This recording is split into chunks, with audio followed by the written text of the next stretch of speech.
Est-ce que ça vous fait peur? Les torsades, c'est quelque chose qui vous rebute ou qui vous empêche de pouvoir avancer au tricot? Suivez-moi, aujourd'hui, je vais décortiquer les torsades.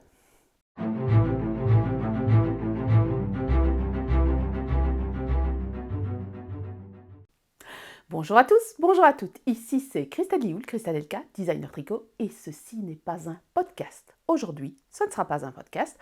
Aujourd'hui, je vais parler torsade. Alors, j'ai sorti un patron cette semaine qui s'appelle le Chantilly. Ce pull-là, ce n'est que de la torsade. Et c'est de la torsade simple. Et là, vous vous dites, eh bien, moi, la torsade, ça me fait peur, j'ai pas envie d'essayer, j'ai pas envie, voilà, c'est la chose qui me coince. Alors, dans la vidéo qui suit, les explications sont proches, vous ne verrez pas ma tête, mais vous verrez mes mains. Je vous explique ce que c'est qu'une torsade, quel est le principe de la torsade, je vous explique l'anatomie de la torsade, je vous explique comment on les retrouve sur des diagrammes, comment on les retrouve dans les explications écrites, et surtout aussi comment faire les 2-3 petits trucs qui existent pour comment défaire la torsade, et surtout comment éviter qu'on ait une maille un peu bizarre, en début ou en fin de torsade, parce que ça arrive, il y a des petits trucs à adapter pour pouvoir avoir des torsades qui soient bien régulières et vous avez un beau fini. Comme dit dans l'introduction, aujourd'hui on va s'attaquer aux torsades. Vous n'avez jamais fait de torsade, vous avez peur de faire de torsade. Aujourd'hui, je vais vous expliquer dans cette vidéo comment faire des torsades, comment les décortiquer, comprendre l'anatomie d'une torsade, mais aussi savoir les lire sur les diagrammes comme ici en dessous ou dans les explications écrites.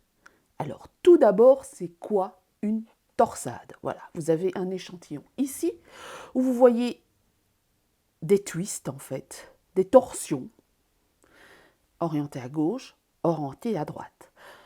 En fait, qu'est-ce qui se passe? C'est que quand vous faites une torsade, vous avez des colonnes de mailles en droit et de mailles en vert. Alors, ce n'est pas toujours le cas, mais très souvent, en fait, les torsades sont divisées par des mailles en vert.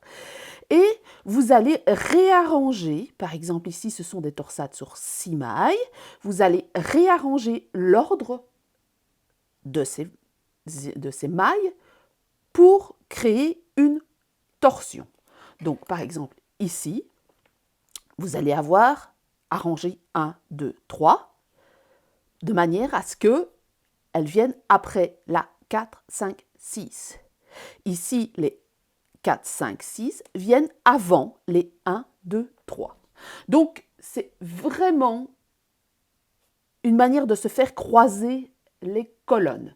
Donc, on a des torsades orientées à droite, des torsades orientées à gauche, majoritairement, et elles peuvent se travailler sur 2, 4, 6, 8, 10, 12 mailles, et même des nombres impairs. Vous avez des torsades sur, par exemple, 3 mailles, sur 5 mailles, sur 7 mailles.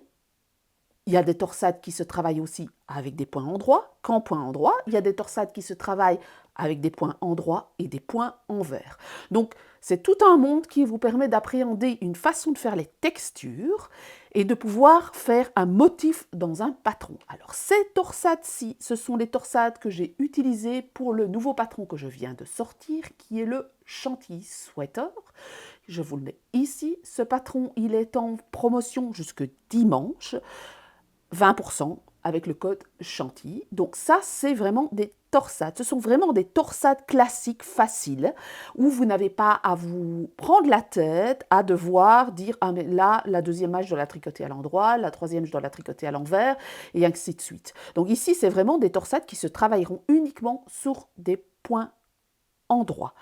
Vous avez ici, par exemple, un petit motif de torsade différent. Donc ici, vous avez des torsions qui vont s'orienter vers à gauche. Et là, vous avez des torsades sur 4 mailles et non sur 6, et puis orientées à droite. Donc vous voyez que rien qu'en torsadant vos mailles, que ce soit à gauche ou à droite et sur un nombre différent de mailles, vous avez un rendu tout à fait différent. Quand on regarde le motif ici, il est tout à fait différent.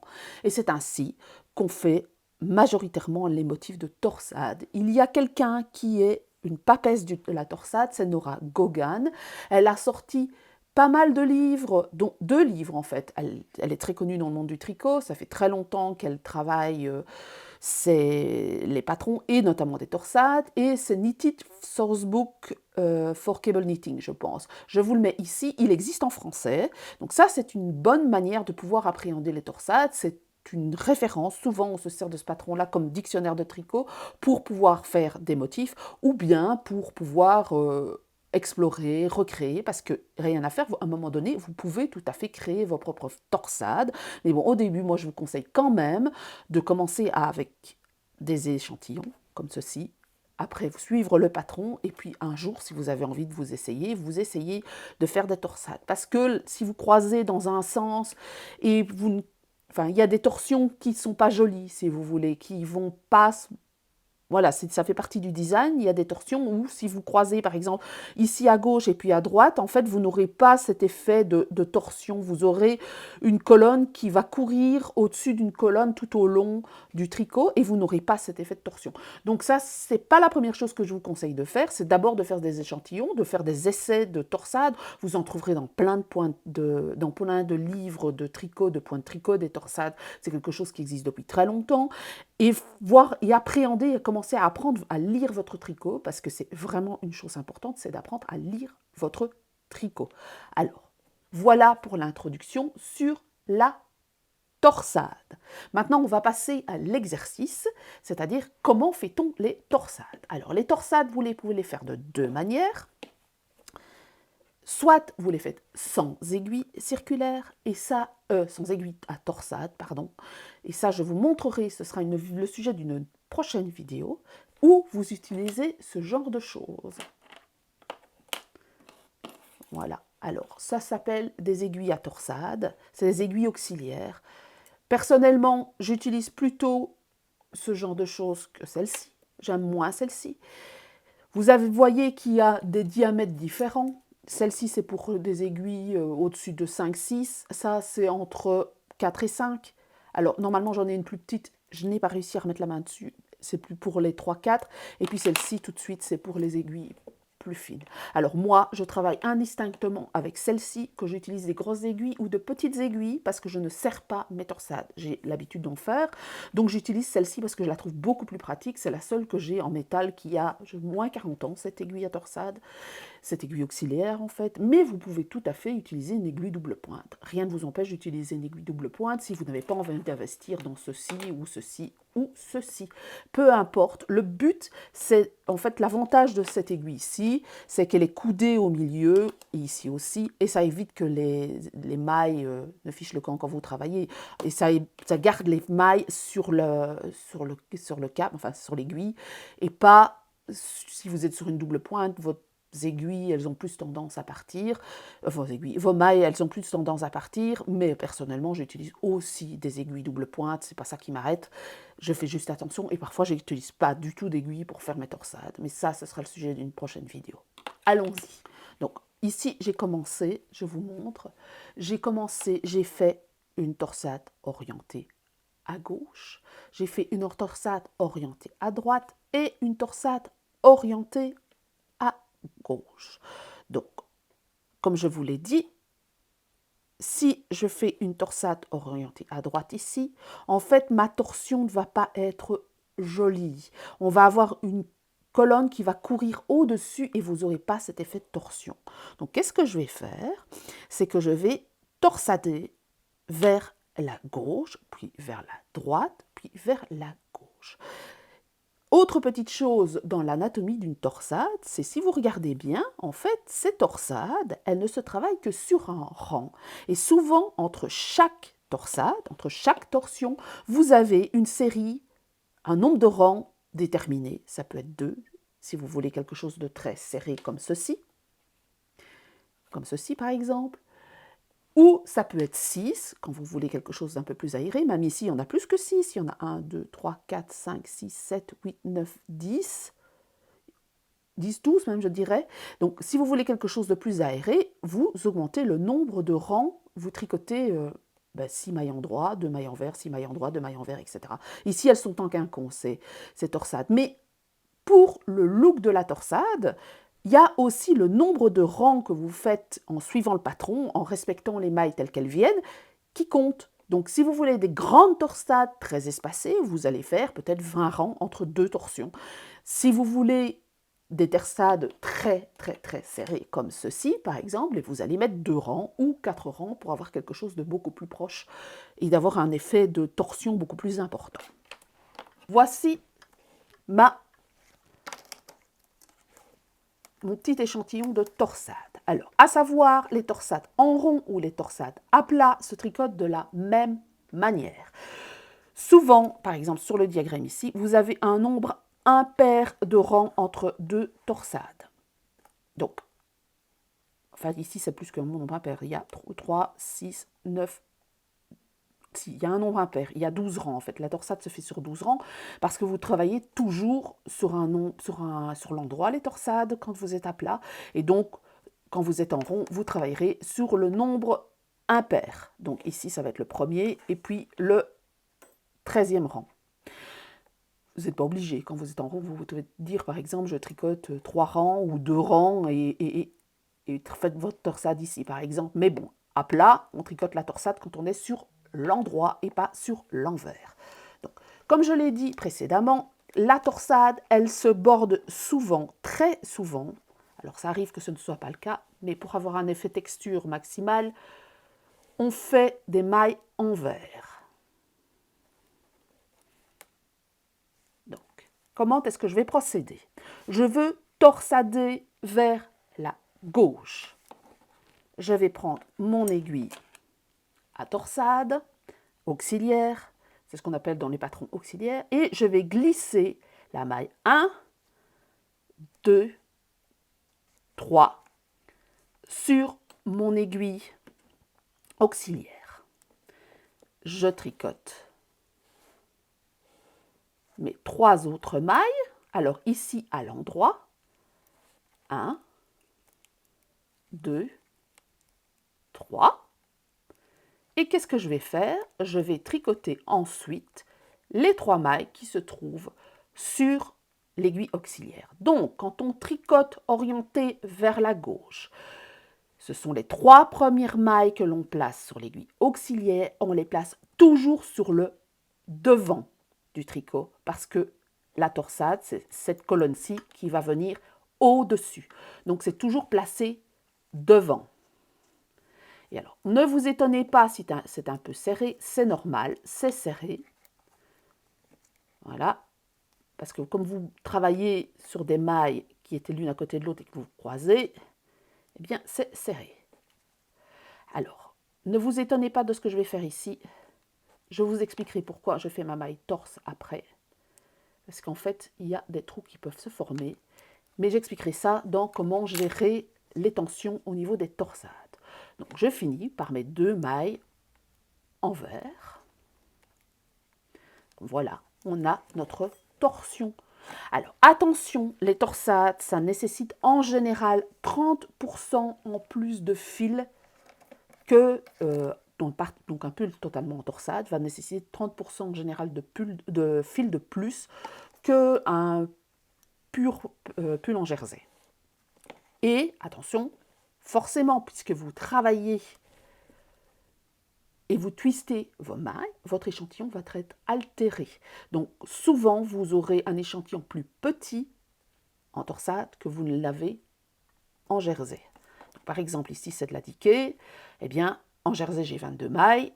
Avec ce point torsade, celui-ci, j'ai 24 mailles. Alors, ici, je vais faire ma torsade orientée vers la droite.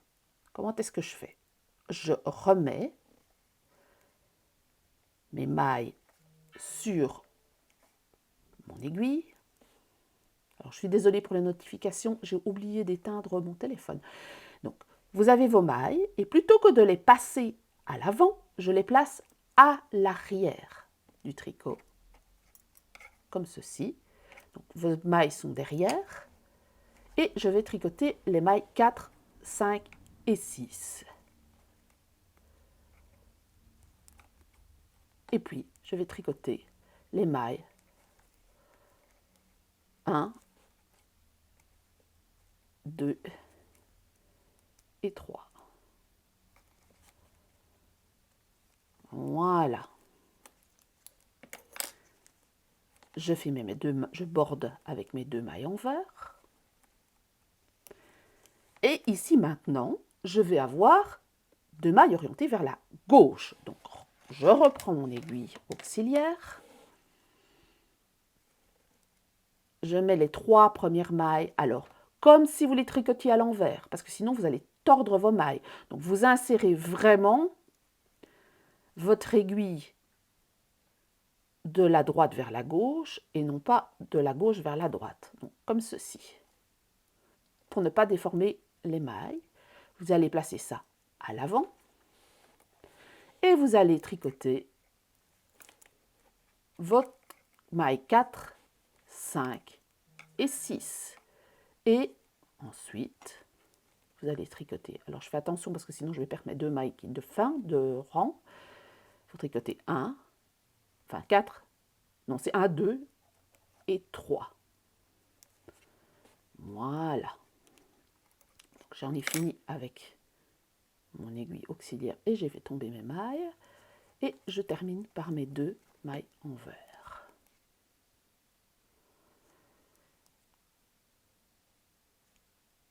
Voilà. Donc, voilà. Vous avez votre petit motif de mailles torsadées, donc ce qu'on appelle les torsades. En anglais, on appelle ça cables, quand il s'agit de mailles, de torsades sur 6, sur 8 mailles, etc. Et parfois, quand il s'agit de 2 mailles, de torsades sur 2 mailles, ils peuvent appeler ça twisted. Donc, twisted qui veut dire aussi torsadé, mais voilà, vous retrouvez les 2 appellations en anglais, soit cable, soit twisted, mais twisted ne se réfère en général qu'à des torsades sur 2 mailles, tandis que cables peut se référer sur des torsades qui peuvent aller jusqu'à 20 mailles. Vous avez des très très larges torsades, très espacées, vous avez ça dans certains patrons, ou vous avez des torsades de 12 mailles, ou de 6, ou de 4. Donc voilà pour les torsades, sur la pratique de comment on fait pour faire des torsades. Passons-en au diagramme. Alors ici, vous avez un diagramme qui est le diagramme du pull chantilly. Et vous voyez que vous avez un diagramme tricoté à plat. Donc ici, quand on tricote à plat, à droite, vous allez trouver les nombres impairs, qui sont en général le tricot sur l'endroit, parce que vous tricotez de droite à gauche. Je l'ai déjà expliqué dans la vidéo sur l'histoire du tricot, pourquoi est-ce qu'on tricote de droite à gauche, mais c'est parce qu'en fait, on pense que le tricot vient du Moyen-Orient ou du Proche-Orient et l'arabe se lit de droite à gauche. Donc, le tricot se lit de droite à gauche. Donc, le rang en droit, il se lit à partir d'ici jusque là. Quand vous faites sur l'envers, vous partez. Donc, l'envers, c'est les rangs pairs en général, sauf cas particulier. Vous lisez à ce moment-là de gauche à droite. Donc, comme ceci.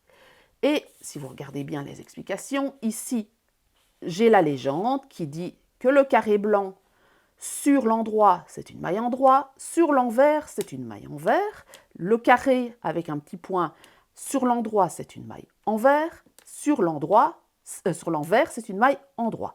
Donc, j'ai fait mes 6 mailles sur ma torsade qui est à l'endroit, ce que j'ai montré juste avant, bordée de mailles envers.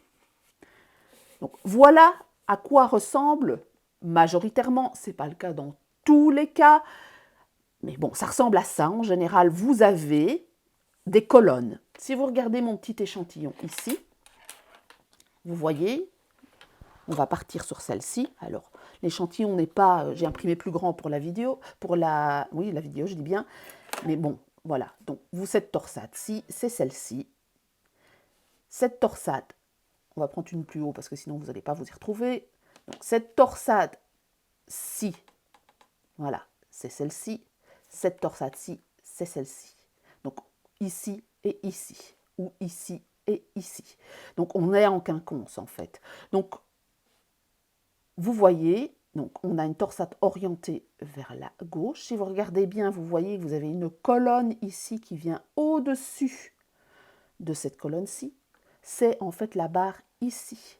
Le diagramme montre un dessin où vous avez des mailles, donc 1, 2, 3, les 1, 2, 3 dont je vous ai cité ici, la maille 1, la maille 2, la maille 3, la maille 4, la maille 5, la maille 6.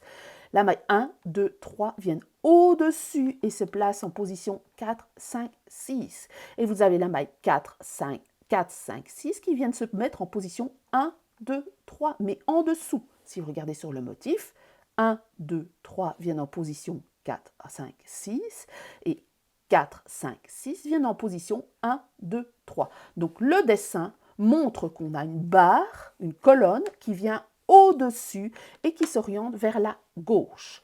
Quand on prend l'autre colonne, le motif, alors il y a des fois ces colonnes sont divisées par 3.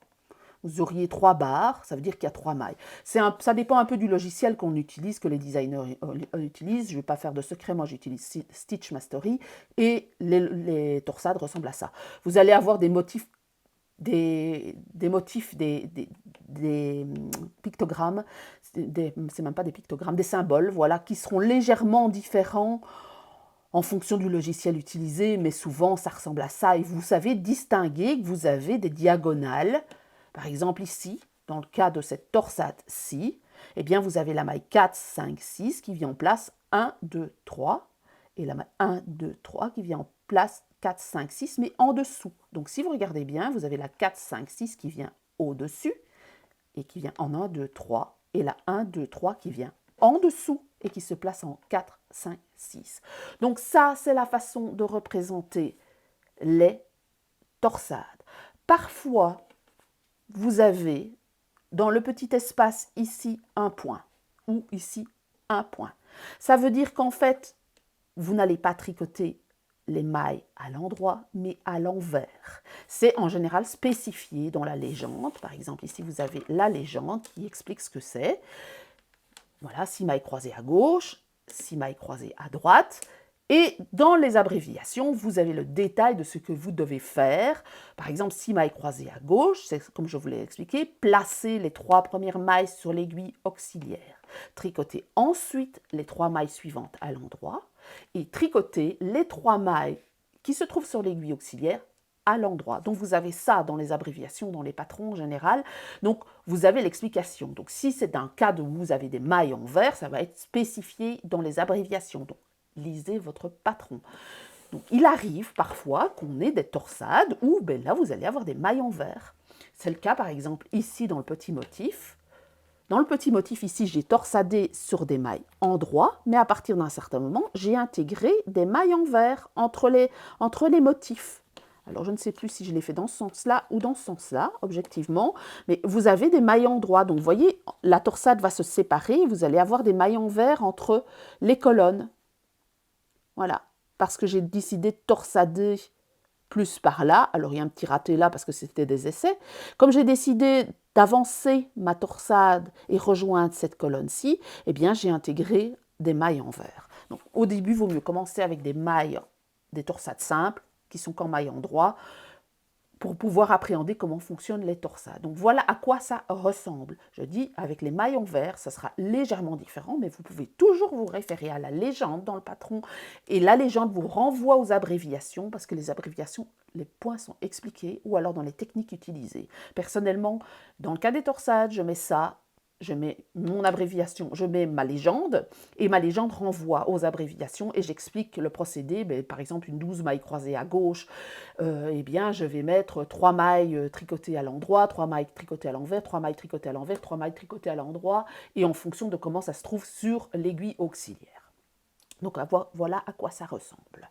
Sur un diagramme, apprenez à lire des diagrammes. C'est vraiment important parce que ça vous permet de visualiser. Comme par exemple ici, vous visualisez, tiens, ma torsade, elle n'est pas dans le bon sens. Vous dites, ah ben non, elle doit être orientée vers la gauche, parce que ça se voit. S'il y a bien une erreur qui se voit dans le cadre d'un pull ou d'une couverture ou de gants, c'est quand on se trompe de sens de torsade. On va le voir comme le nez au milieu du visage, on va voir, c'est un motif qui est symétrique ou pas, mais on voit qu'il y a une dynamique, on voit qu'il y a un rythme, et puis tout d'un coup, ça va dans l'autre sens, et donc les gens vont avoir l'attention attirée par le fait que la torsade n'est pas dans le bon sens. Donc, faites attention et apprenez à lire vos diagrammes. Donc, ce diagramme-ci, c'est celui-ci. Et je voulais dire quoi d'autre? Je ne sais plus. Oui, voilà. Donc ici, on montre bien, comme je vous l'ai dit, en fait, les torsades, elles se font sur les rangs en droit. Donc ici, les rangs en paire. On a une torsade qui se fait sur le rang 1, on a une torsade qui se fait sur le rang 7. Et entre eux, vous avez des colonnes. Donc ces mailles-ci, qui sont les colonnes. Et ces mailles-ci, vous tricotez les mailles comme elles se présentent. Vous allez avoir des côtes, en fait, des côtes 2, 6. Donc 2 mailles en vert, 6 mailles en droit. Et vous allez tricoter ça pendant X rangs. Ici, c'est le cas de 12. Dans ce cas-ci, c'est 12 rangs. Ici, par exemple, ce que je vous ai montré, ce n'est pas 12 rangs, mais c'est 6. Donc j'ai fait 6 rangs en tout. Donc j'ai fait 1, 2, 3, 4, 5, 6, et puis j'attaque la torsade que je viens de faire, c'est sur le 7e rang. Donc je n'ai pas choisi ce motif-ci. En fait, j'ai rajouté une torsade ici et une torsade ici. Voilà, donc pour vous montrer un peu à quoi ça ressemble. Et là, vous voyez que mes torsades, même si c'est quasiment la même chose que j'ai fait sur mon autre échantillon, mes torsades sont quand même beaucoup plus rapprochées que sur ceci. Alors qu'on est sur le même principe, on est dans le même sens de torsade, si ce n'est qu'ici, elles sont en quinconce, et ici, pas du tout. Parlons maintenant des abréviations. Les abréviations, c'est pas constant et ce n'est pas... il n'y a pas de convention, si vous voulez, dans le cas des torsades. La maille en droit, la maille en vert, il y a des conventions. Mais apprenez à lire. Allez voir vos abréviations. Personnellement, je mets 6 mailles croisées à gauche. Voilà, ça ne sera pas le cas partout en français. Vous allez avoir torsade de 6 mailles, par exemple. Vous allez avoir T6, par exemple. Apprenez à décoder cette abréviation-là et à aller lire dans la section abréviation. Parce que même si, par exemple, moi je mets 6 mailles à croiser à gauche et dans un autre patron qui va être le même motif, va mettre T6 gauche, par exemple, eh bien vous saurez que vous devez faire des mailles croisées à gauche. Moi, j'ai voulu simplifier parce que j'ai essayé de copier ce que les Américains font. Donc, j'ai mis 6. Ainsi, vous savez que c'est une maille, c'est une torsade sur 6 mailles et qu'elles vont être croisées à gauche. Et j'ai mis 6 mailles croisées à droite. Ainsi, vous savez qu'elles doivent se croiser à droite. Donc, droite, on met les 3 premières mailles à l'arrière. Gauche, on met les 3 premières mailles à l'avant. Et ça, c'est indistinctement. Donc, gauche, toujours l'avant. Droite, toujours l'arrière. Donc, ça, c'est quelque chose à savoir. Donc, apprenez à lire vos abréviations.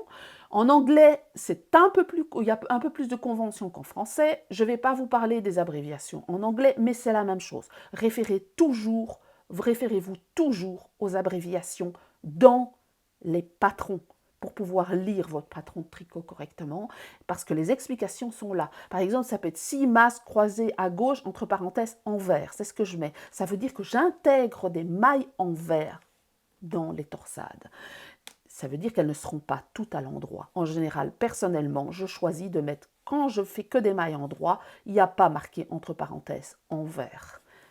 Et j'explique dans les abréviations. Donc voilà pour les explications écrites. Ça va être mis dans le rang, par exemple, et ici vous aurez 3 mailles en droit, 2 mailles en vert, mailles croisées à gauche, 6 mailles croisées à gauche, 2 mailles en vert, 6 mailles en droit, 2 mailles croisées à gauche, 3 mailles en droit.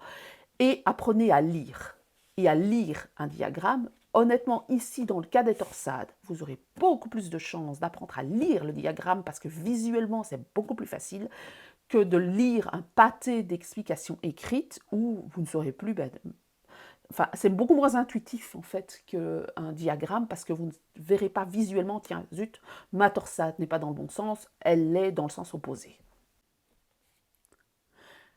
Passons-en aux petites techniques, aux petits trucs pour avoir des torsades qui soient régulières. Parce que souvent, et c'est le cas ici par exemple, parce que j'ai oublié de torsader, ou je ne sais plus ce qui s'est passé, bref, j'ai une maille qui est distendue. Ça arrive. Alors même moi qui ai l'habitude de faire des torsades, mais par rapport au reste, vous regardez bien, j'ai de temps en temps une maille distendue.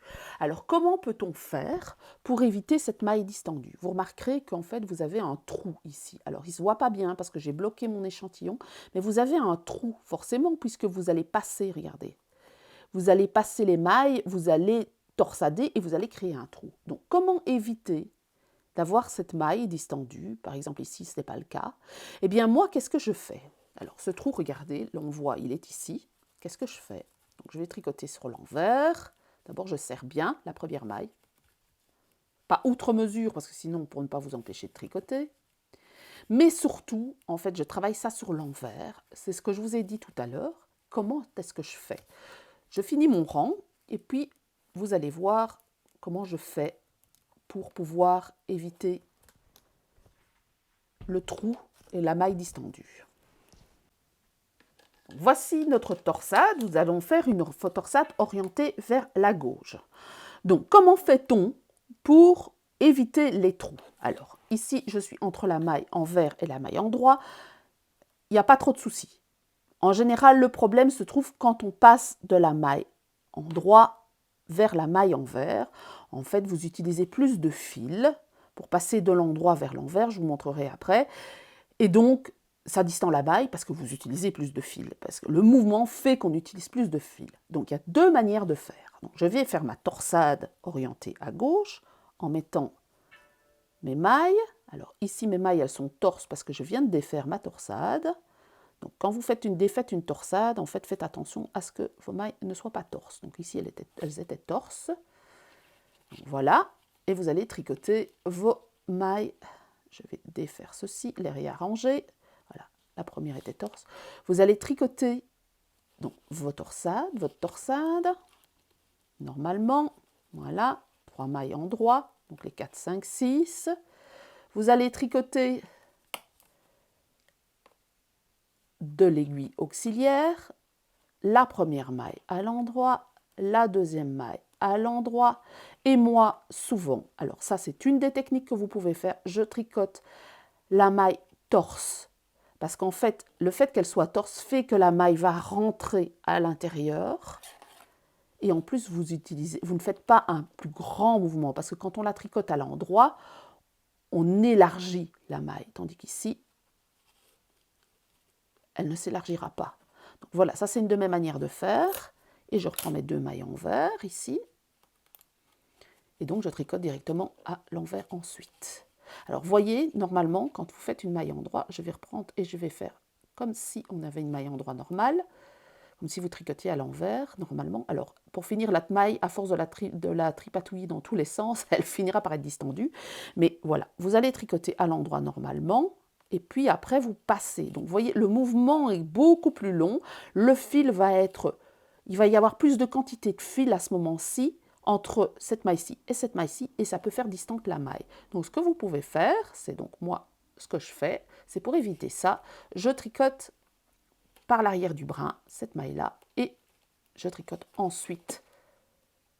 Alors, elle est un peu distendue, c'est normal, parce qu'à force de la défaire et de la refaire, ça finit par être problématique. Donc, ça permet de pouvoir avoir une maille qui va rentrer.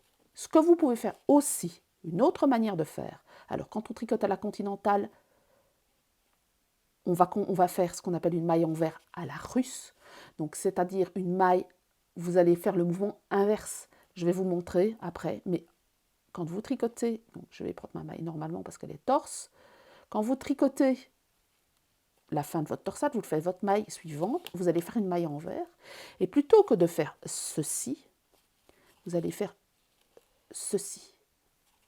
Voilà. Donc en fait, vous aurez besoin de moins de fil. Regardez bien attentivement comment le fil se comporte. Vous allez faire, au lieu de faire ceci, regardez, j'ai utilisé environ ça de fil, je vais faire ceci. Donc vous avez nettement, regardez ici, on a nettement moins de fils utilisés. Donc ceci va empêcher que cette maille ne se distende. Donc soit vous faites la maille ici torse, soit vous tricotez votre maille envers à l'inverse de ce que vous la tricotez d'habitude. À la continentale, ça va donner ceci. Donc au lieu de tricoter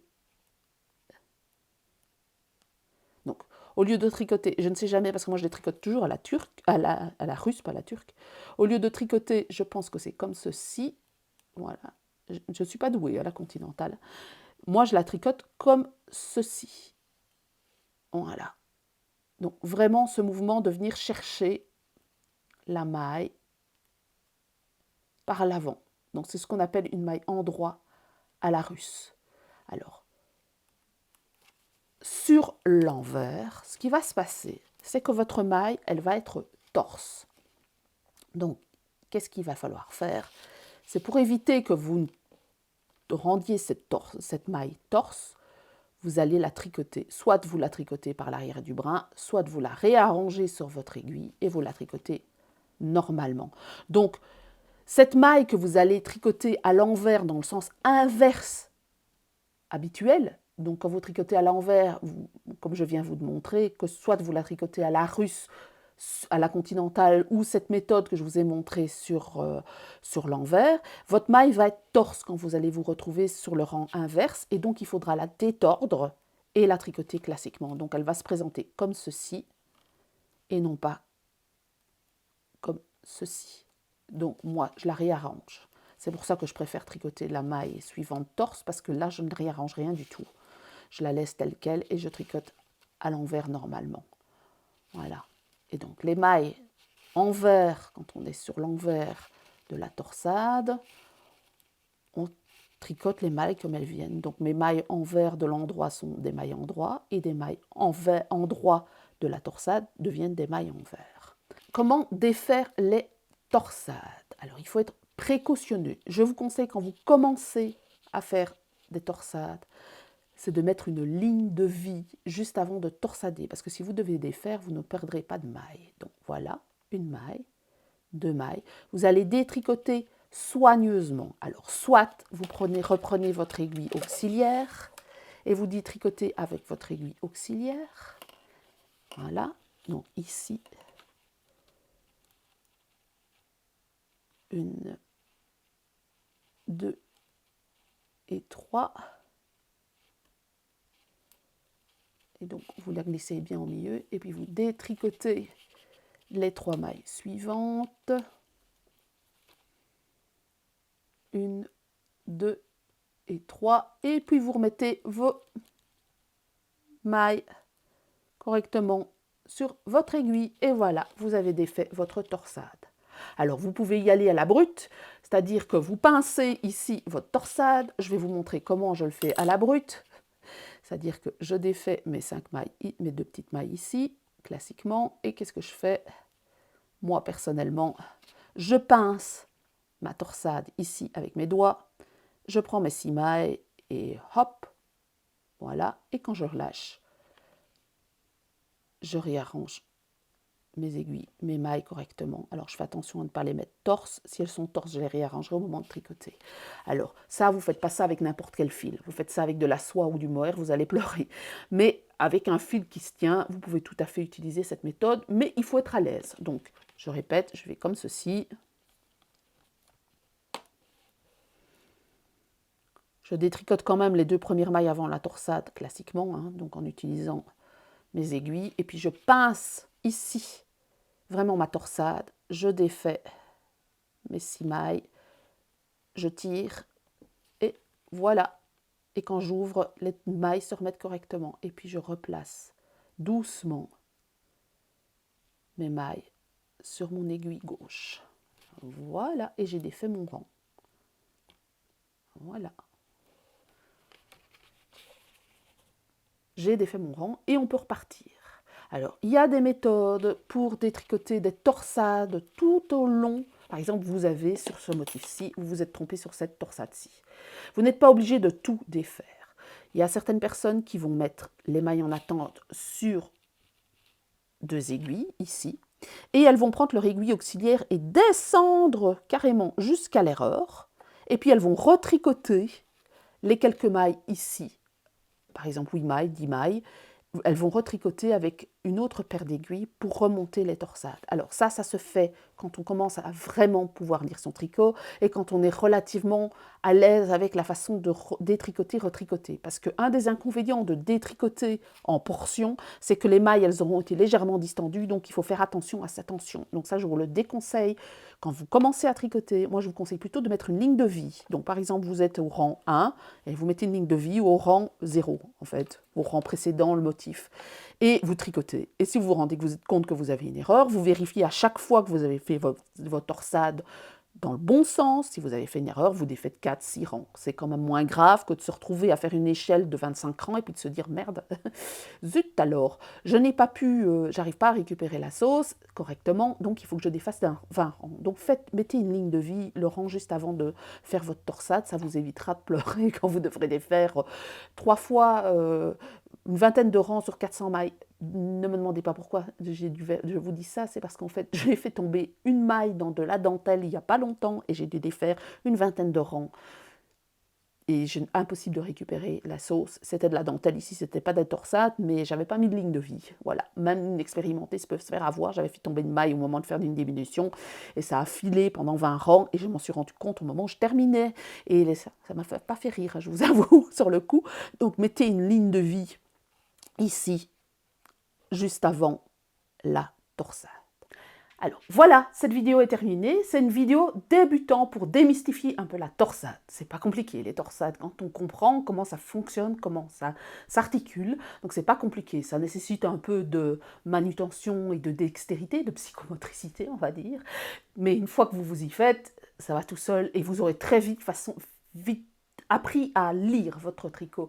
Donc les torsades en soi, c'est pas ultra compliqué, il y a des fils qui sont plus adaptés pour les torsades que d'autres. Les fils, j'ai pas besoin de vous faire un dessin justement sur les fameux pulls Aran irlandais ou les pulls écossais qui sont pleins de torsades et ils utilisent des fils qui sont des fils relativement bruts si vous voulez, notamment cardés, qui rend un effet très très net sur la torsade. En fait, plus le fil est lisse, plus le fil est torsadé, plus le fil est net, plus les erreurs se voient. Alors, quand on est arrivé à un certain stade de tricot, on aime avoir un rendu parfait, mais au début, voilà, il faut être indulgent avec vous-même, n'hésitez pas à utiliser des fils cardés pour apprendre à maîtriser les torsades, vous aurez un fondu qui fera passer les erreurs et les petits couacs du débutant beaucoup plus facilement qu'un fil hyper retordu, diqué, sur lequel la moindre déformation de maille se voit. Donc voilà pour la torsade.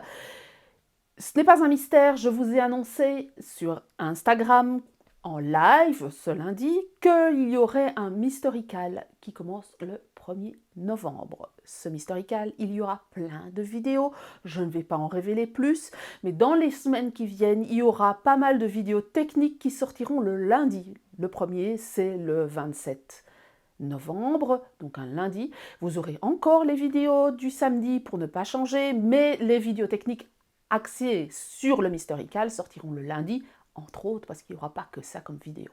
Donc j'espère que ça vous a plu. Ce week-end, je suis à Sippenit, donc vous verrez cette vidéo, je serai à Bruxelles. Si vous êtes dans le coin, n'hésitez pas à venir me dire bonjour, parce que ce samedi, je suis là juste pour présenter ma laine. Sinon, dimanche, ce sera pour donner des cours. Je rappelle Jacquard et Brioche, il reste de la place. N'hésitez pas à rejoindre si nécessaire, à contacter le magasin Sippenit si vous avez envie de rejoindre l'atelier ou passer samedi sans problème, comme un jour classique dans un magasin. Il n'y a pas de souci, venez me dire bonjour. Donc voilà pour cette vidéo. On se retrouve la semaine prochaine. N'hésitez pas à partager, à aimer et à commenter.